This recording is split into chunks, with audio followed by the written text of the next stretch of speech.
nakita ko sa transcript na kahit anong sabihin ng tao na nakaupo doon, ng resource person, kukontrahin siya noong nagtatanong. Walang tamang sagot sila tatanggapin. Kahit yung COA na mismo ang nagsabi kung ano yung trabaho niya, hindi nila tinatanggap na sagot. Kasi bakit ba? Kasi nga, sa simula, sinabi ko, gusto nila mag-impeachment. Hindi nila magawa kasi wala silang kaso for impeachment. So, ang ginagawa nila dyan, nag-fishing sila na nag-fishing, nahanap sila ng hanap. Alam nyo, before ako umupo, alam ko, impeachable officer ako. So, binasa ko yan. Ano ang impeachment? What are impeachable offenses? Ano ang pwedeng gawin mo na ma-impeach ka? Binasa ko yan lahat. Si BBM, sabihin ko sa inyo, may listahan ako ng 5 bagay na impeachable offense niya. Pero sa tingin niyo, papasa dyan sa House? Of course, hindi. Hindi ko naisip na ganun kalala yung insincerity. Nangangampanya kami. So pag nangampanya ka, meron talaga yan. Natural yan na magdala ng papel. Ganito. Pag ikaw politiko ka, alam mo na yan. May magdadala yan ng papel. Sometimes, ganito, naka-envelope. Sometimes, folded paper maliit. Iba-ibang, ano. So, daming tao, may isang matandang babae.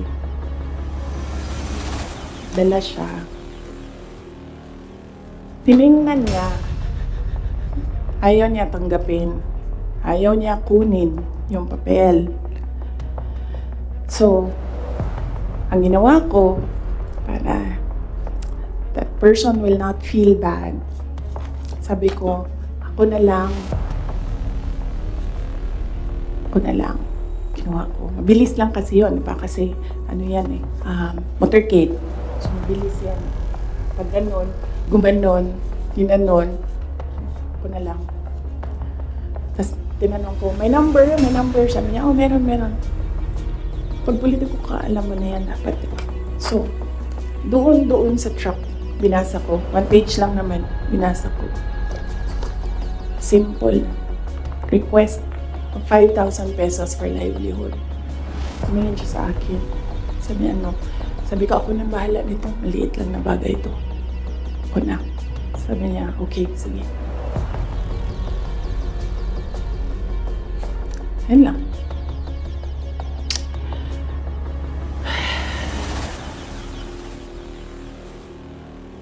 Alam mo yun, maliit na bagay yan ba? Kunin mo. Sahin mo. May number dyan. Tawagan mo. And then you say, okay. Ano ang mga documents na kailangan namin? Okay, bigay mo. And then, okay. Complete documents. Ayan, tapos. Ano mo, for some people, wala lang yung 5,000. But for other people, 5,000 is everything. Alam mo, merong governor ngayon, hanapin niyo siya. Hindi siya nag-BBM. Kasi, at first ayaw niya sabihin. Kaya ayaw ko sabihin yung pangalan niya ha, kasi ayaw niya talaga ikwento. Pinilit-pilit namin siya, bakit ayaw mo mag-BBM? Bakit ayaw mo mag-BBM? Ayaw ko sabihin kung sino yung kasama ko, pero may kasama ako. And then, bakit ayaw mo ng BBM? Sabi nung kasama ko, kausapin natin ito, iupo natin itong governor na ito. Sabi ko, okay, sige. Bakit ayaw mo mag-BBM? Sabihin mo sa akin, bakit ayaw mo? Ganun din ang kwento ng governor. May ibang version lang, konti. Hindi straightforward na ganun. Ang kwento ng governor, siya nakita ko with my own two eyes kasi ako yung nag-i-escort sa kanya. And for that reason, hindi ako mag-BBM. Okay na, nasabi ko sa kanya, okay din na magsara ka na lang. Nasabi niya, sige, ikaw walang problema.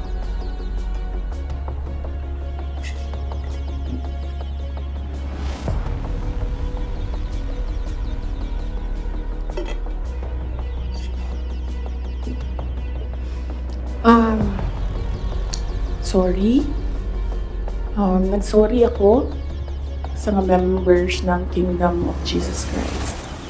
Kasi I asked them to support President Marcos during the elections. And individually, kapag merong lumalapit, nagsasabi na we are in this shit hole because of you, and sinasabi ko din, I'm sorry, but sabi ko sa kanya, kung bigyan ako ng Diyos ng pagkakataon, yan lagi yung sagot ko, kung bigyan ako ng Diyos ng pagkakataon, bawiin ko lahat yan. Hindi ko bawiin yung nangyari, bawiin ko yung dapat para sa bayan. Ninyo, next week na lang yung kay Martin. Pero si Martin talaga is an embarrassment for the Philippines in the global stage. Kakahiya. Next week na lang, or next week after undas, pag-start ng house, no? Pwede. Pagbalik ng house. Kasi I think nakabakasyon pa sila lahat. Question lang. Nag-campaign kayo ni PBBM together, ilang buwan din po yun, magkakasama kayo araw-araw, almost araw-araw, and then syempre naging member kayo ng cabinet. Bakit po hindi kayo naging magkaibigan despite yung matagal na rin na pagkakasama po ninyo? Ni President Marcos, hindi talaga kami magkaibigan. Nagkasama lang kami, unang-una dahil sa eleksyon, pangalawa dahil sa trabaho. Hindi kami magkaibigan yan. Isipin nyo ha, noon nung tumatakbo pa, meron kaming group chat. Nandun siya. So yun lang yung some sort of communication namin dun sa loob ng group chat na yun. And hindi siya medyo nagsasalita doon, bihira. After nun, nawala na siya doon sa group chat. And then after that, wala akong number niya. I'm sure may number siya sa akin. Kasi syempre nandyan yan sa mga staff mo, sa aide mo, diba? Yung number ng Vice President. Pero wala kaming some sort of communication. Nothing at all. Except nung magkasama kami para mangampanya. Yan lang. Sa labas niyan, wala na.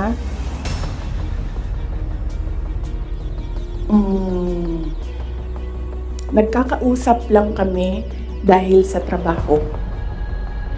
And hindi naman lahat ng katrabaho natin, kaibigan natin, di ba? Nandun lang tayo kasi meron tayong kailangan gawin para sa kumpanya, para sa organisasyon. In our case, nandun kami kasi may kailangan kaming gawin para gumanda, gumaling, maging sustainable yung Pilipinas. So, yun lang yun. Dati naiimbita ako sa kanilang bahay dyan sa Malacanang, Bahay Pangulo. Dati naiimbita ako sa Bahay Pangulo. Pero I was just tolerated. Kasi may gamit naman ako. Alam mo yun? I'm useful to them. So I was just tolerated. And alam ko naman yun.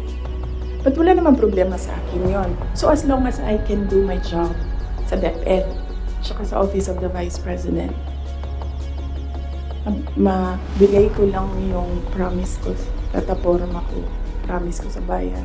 Magawa ko lang yung kailangan gawin para sa education sector. Wala akong problema. You can tolerate me all you want. You can invite me sa mga gatherings nyo. Pero I knew I was tolerated. Because Lisa Marcos is another story. Unahin muna natin si Martin Romualdez. Oh. Kaya nga sabi ko, sabihan niyo sila, huwag nila banggitin yung pangalan ko. Yes. Is Marcos part of dun sa sinasabi mo tayo?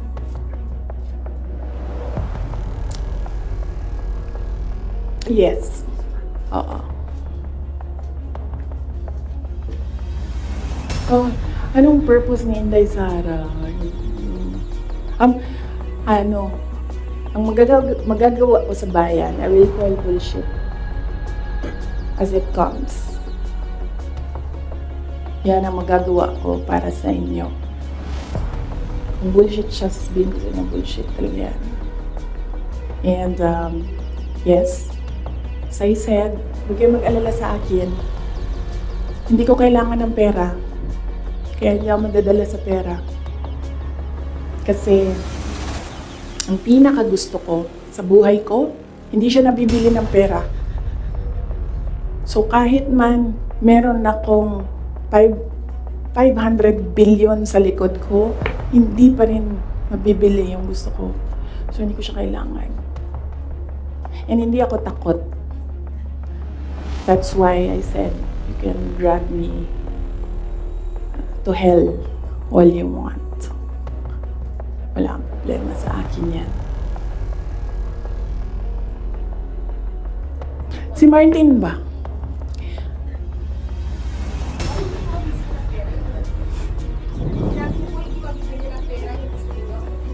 Ayaw ko sabihin, masyado ng personal yan, ma'am. Masakit na nga sa akin na kailangan ko magsalita kwento. Masakit na nga para sa akin na ikwento ko from 2016 to 2021, anong nangyari sa mga group chat na yan, mga papel na yan, masakit siya. I don't like talking about my life. Gusto niyo pag-usapan ng pagbabago campaign, tree planting namin? Ayaw niyo.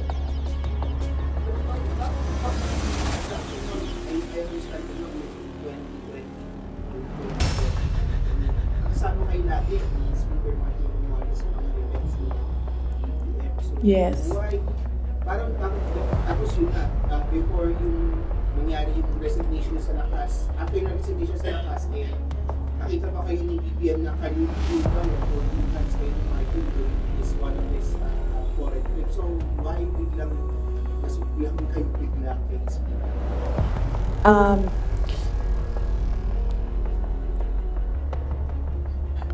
That the time, na-ambush niya ako ni Martin. Tingnan mo yung footage. Di ba nakaganyan yung kamay ko? Kasi hinihila ko yung kamay ko. Hindi ko naman siya mahila pag ninaganyan, di ba? Nilalagyan ko ng force kasi hinihila ko. Hinihila din niya. So, naisip ko, okay, fine. Huwag na natin bigyan ng sakit ng ulo ang presidente kasi ang dami niyang kailangan gawin para sa bayan. Apparently, wala. Pero, at the time, huwag na natin, for me, sabi ko, okay, sige. Ayoko maging headache sa ibang tao. Ayoko maging pabigat sa ibang tao. Ayoko na maabala ang ibang tao dahil sa akin. So at the time, although hinihila ko yung half-hearted din yun na ginaganon niya. So okay, sige. May red flag din yan sa Martin. Katabi kami niyan sa airplane nung kampanya. May sinabi ako sa kanya, may sagot siya sa akin. Pero yes, imagine niyo, meron tayong speaker na on record, on paper, in another country, na tumanggap ng suhol. Kaya,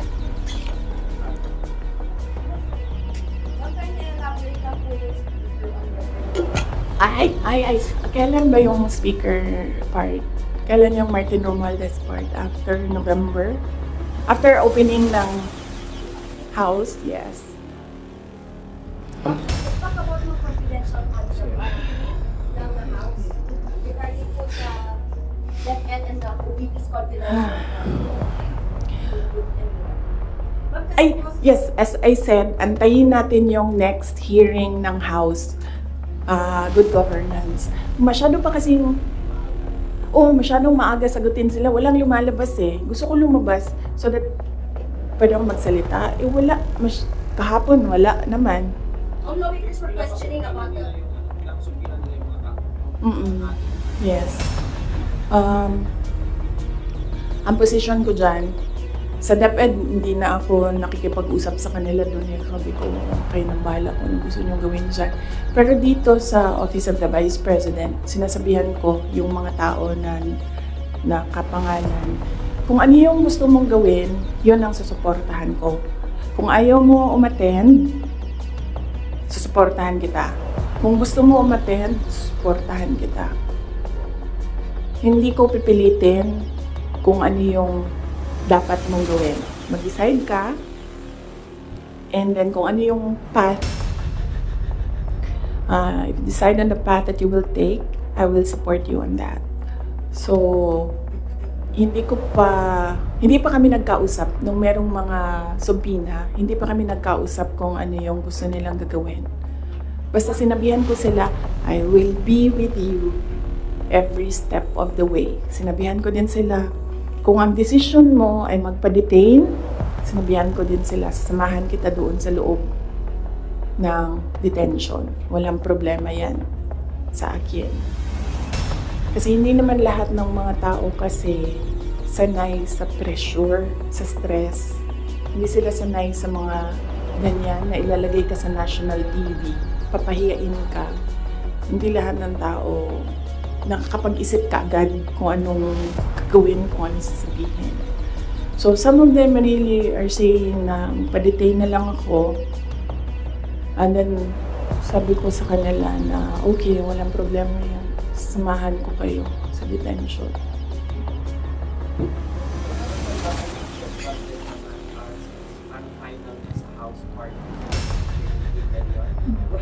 What would that mean for the OVP satellite officers? Would that mean like total shutdown? Inaantay namin yung GAA. So, pag nandyan na yung General Appropriations Act, alam na namin kung ano, ilan. And then meron na kaming mga options ngayon. Unfortunately, hindi namin siya ma-finalize kasi yung mga options namin.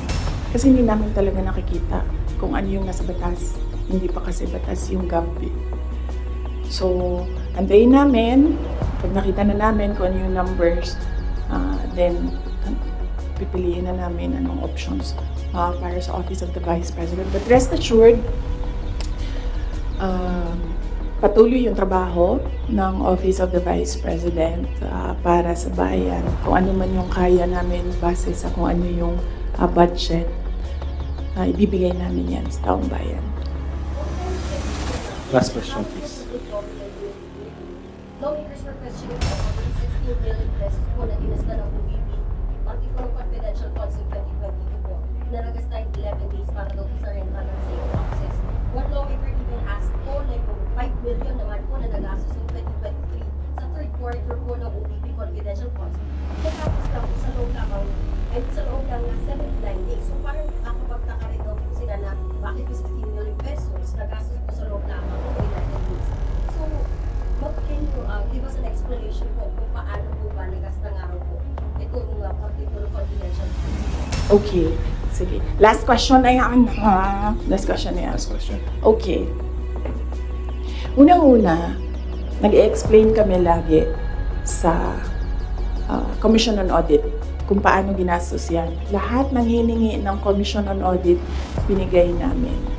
Meron kaming mga hindi nabigay, sinabihan kami ng Commission on Audit, kailangan namin yan. So, we fully cooperated and participated and submitted to the Commission on Audit with regard to the confidential funds. Alam niyo, hindi nakakapagtataka sa gobyerno ng gumastos ng millions araw-araw. Kami doon sa DepEd noon, pumipirma kami billions in one day para maglabas ng pera. So, hindi nakakapagtataka ang 5 million, 10 million in a day. Pirma lang yan. Tapos lalabas na yung pera. Ibabayad na yan kung saan yan ibabayad. And then, babalik na yung documents para sa ganyan. Ganun talaga ang gobyerno. Gumagastos siya everyday para sa mga projects niya. And sometimes, it's not millions, billions ang pinipirmahan ng mga opisina ng gobyerno para sa projects. Okay? Yes. Maraming salamat. Sabi ko po mas mahal pa po yung invest sa safe houses po na yun. Parang luxury hotels, mga mamahalin po sa Metro Kasi ang ginagawa nila, nag-audit na sila. Kaya ako hindi sumasagot doon sa kanila kasi ang ginagawa nila, sila na yung nag-audit. Hindi naman yan tinanong ng Commission on Audit. Ang hiningi lang ng Commission on Audit, ano yung documents para sa mga expenditures. So, sinubmit namin yon. And in fact, nakikita nila yun kasi sinubina nila lahat ng documents. The thing with the hearing is kung makikita mo, kahapon, hindi ko napanood, kaya hindi ako mag-comment, pero nakita ko sa transcript na kahit anong sabihin ng tao na nakaupo doon, ng resource person, kukontrahin siya noong nagtatanong. Walang tamang sagot sila tatanggapin. Kahit yung COA na mismo ang nagsabi kung ano yung trabaho niya, hindi nila tinatanggap na sagot. Kasi bakit ba? Kasi nga, sa simula, sinabi ko, gusto nila mag-impeachment. Hindi nila magawa kasi wala silang kaso for impeachment. So, ang ginagawa nila dyan, nagpi-fishing sila na nagpi-fishing, gahanap sila ng hanap. Alam nyo, before ako umupo, alam ko, impeachable officer ako. So, binasa ko yan. Ano ang impeachment? What are impeachable offenses? Ano ang pwedeng gawin mo na ma-impeach ka? Binasa ko yan lahat. Si BBM, sabihin ko sa inyo, may listahan ako ng 5 bagay na impeachable offense niya. Pero sa tingin niyo, papasa dyan sa House? Of course, hindi. Diba? Ano? Last question. Last Hindi ba kayo question. napapagod? I mean, Last question. grabe ang energy ninyo. Hindi. DepEd official.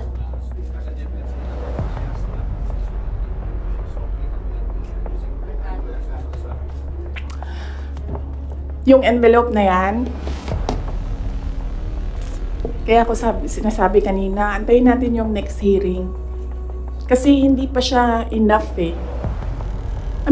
Ang gusto nila kasing palabasin sa mga tao, yung envelope na yan, galing sa, yung pera na yan, galing sa confidential funds.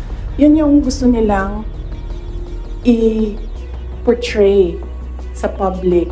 Para yung perception ng tao, hindi talaga ginamit para sa ano. Pero kasi, para sa akin, kulang pa siya. So, inaantay ko yung next hearing. Bago ko pag-usapan yung envelope na yan kasi kasama yan dun sa triangle. Yes! No! Hindi yan sagot sa tanong mo. No, I will not answer questions anymore. Yung DepEd po, meron daw po. Yes. Marian. Thank you. Thank you. Thank you. Meron na pinasang certification ng DepEd na galing sa mga source. Leadership staff. Hindi ginamit ang confidential funds sa AFP. Hindi din siya ginamit sa YLS. Ginamit siya supporting information doon sa mga areas kung saan may nakuha na reports na at risk ang mga bata. Walang binigay na CF sa AFP. Walang binigay na CF sa YLS. Yung YLS lang ang tinanong. Sinabi namin, ito yung areas at risk. Sabi na yung AFP, okay, gawa namin ng paraan. Based on information we gathered doon sa baba. Antayin natin yung next hearing. Antayin natin kung ano yung sabihin doon. Tapos isa-isahin natin siya. Okay. Yes.